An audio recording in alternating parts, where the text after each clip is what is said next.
खाटू श्याम मंदिर सीकर राजस्थान में स्थित है। खाटू श्याम का इतिहास बहुत प्राचीन है। आज से लगभग 1000 वर्ष पूर्व में इस मंदिर का निर्माण हुआ था। सीकर जिला मुख्यालय से 43 किलोमीटर दूर खाटू नामक गांव में बाबा खाटू श्याम का प्राचीन मंदिर है। इस मंदिर में भगवान श्री कृष्ण और बर्बरीक की पूजा होती है। खाटू श्याम में बर्बरीक का सिर है, जिसे बर्बरीक ने भगवान श्री कृष्ण के कहने पर दान कर दिया था। कलयुग में खाटू श्याम को श्री कृष्ण का अवतार माना जाता है। खाटू श्याम को हारे का सहारा कहा जाता है, क्योंकि जिसकी मनोकामना कहीं पूरी नहीं होती उसको श्याम बाबा पूरी करते हैं। इस वीडियो में हम आपको खाटू श्याम का इतिहास, कहानी, कथा और खाटू श्याम मंदिर कहाँ स्थित है इसकी पूरी जानकारी देंगे। खाटू श्याम का इतिहास महाभारत काल से है। ये पांडुपुत्र भीम के पौत्र थे, जिनसे खुश होकर भगवान श्री कृष्ण ने इनको कलयुग में अपने नाम से पूजनीय होने का आशीर्वाद दिया था। खाटू श्याम जी का नाम बचपन में बर्बरीक था। घर परिवार, माता पिता और गुरुजन सभी इनको बर्बरीक नाम से ही जानते थे। भगवान श्री कृष्ण ने इनको अपने घुंघरालू बालों की वजह से श्याम नाम दिया था। खाटू श्याम जी को श्याम बाबा, दीनों का नाथ, कलयुग का अवतार, शीश का दानी, खाटू वाला श्याम, हारे का सहारा, लकदातार, नील घोड़े का असवार, खाटू नरेश आदि नामों से भी जाना जाता है। खाटू श्याम को मोरवी नंदन भी कहा जाता है। खाटू श्याम जी की कहानी की शुरुआत मध्यकालीन महाभारत से शुरू होती है। बलवान भीम के पुत्र का नाम था घटोत्कच। घटोत्कच का विवाह दैत्य राजा मूर की पुत्री कामक कंटकटा, जिसे मौरवी के नाम से भी जाना जाता है, के साथ हुआ था।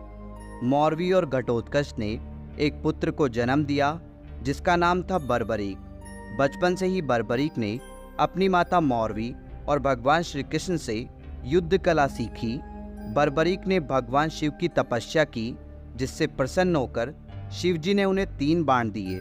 ये 3 बाण उनको तीनों लोकों में विजय दिलवा सकते थे। यह वरदान पाकर बर्बरीक बहुत खुश हुए। बर्बरीक अपनी वीरता और शक्तियों के लिए जाने जाते हैं। महाभारत काल में जब कौरव और पांडवों के बीच युद्ध शुरू होने वाला था, तब बर्बरीक अपनी माता के पास गए और युद्ध देखने की स्वीकृति मांगी। इस पर उनकी माता ने उनसे पूछा कि तुम किसकी तरफ से युद्ध लड़ोगे। इस पर बर्बरीक ने जवाब दिया, जो हारेगा मैं उसकी तरफ से युद्ध लड़ूंगा। माता से आज्ञा मिलने के बाद बर्बरीक महाभारत का युद्ध देखने के लिए निकल पड़े। भगवान श्री कृष्ण यह सब देख रहे थे। श्री कृष्ण जानते थे कि यदि बर्बरीक को नहीं रोका गया तो युद्ध का परिणाम पलट देगा। रास्ते में जाते हुए बर्बरीक को श्री कृष्ण ने ब्राह्मण का रूप धारण करके रोका और पूछा, हे बालक, तुम अकेले यह 3 बाण लेकर कहाँ जा रहे हो? तब बर्बरीक ने जवाब दिया कि मैं महाभारत का युद्ध देखने जा रहा हूँ और इस युद्ध में जो हारेगा मैं उसका साथ दूंगा। उपहास पूर्वक श्री कृष्ण ने कहा, सिर्फ 3 बाण के सहारे युद्ध लड़ने जा रहे हो? इनसे तो 3 सैनिक भी नहीं मरेंगे। यह सुनकर बर्बरीक बोल पड़े, हे ब्राह्मण, यह कोई साधारण बाण नहीं है। यह बाण मेरे आराध्य महाप्रभु शिवजी ने मुझे दिए हैं। 3 बाण तो क्या, सिर्फ एक बाण एक पल में युद्ध को खत्म कर देगा। हालांकि यह बात श्री कृष्ण पहले से जानते थे। बर्बरीक को रोकने के लिए श्री कृष्ण ने उनकी परीक्षा ली। श्री कृष्ण ने कहा, हे बालक, इस पीपल के पेड़ के पत्तों को भेद कर दिखाओ। तभी बर्बरीक ने एक बाण निकाला और अपने आराध्य का ध्यान करते हुए बाण छोड़ा, जो पीपल के पेड़ के सभी पत्तों को भेदता हुआ निकल गया। बर्बरीक ने ब्राह्मण से पूछा, आप कौन हो और मुझसे क्या चाहते हो? इस पर उस ब्राह्मण ने जवाब दिया कि मुझे दान चाहिए, क्या तुम दे सकते हो? बर्बरीक ने कहा, मांगो, आपको क्या चाहिए? तब ब्राह्मण ने उनका शीश दान में मांग लिया। यह सुनते ही बर्बरीक समझ गया कि यह कोई साधारण आदमी नहीं है। उसने ब्राह्मण को अपने वास्तविक रूप में आने को कहा। तब भगवान श्री कृष्ण अपने असली रूप में बर्बरीक को दर्शन दिए। अपने गुरु को सामने पाकर बर्बरीक धन्य हो गया। तब बर्बरीक ने रात भर भजन किया और दूसरे दिन फाल्गुन शुक्ल द्वादशी को स्नान करके अपने हाथों से बर्बरीक ने बिना देरी किए अपना शीश काटकर भगवान के चरणों में रख दिया। भगवान श्री कृष्ण ने शीश को एक ऊंचे स्थान पर रखा ताकि बर्बरीक महाभारत का युद्ध देख सके।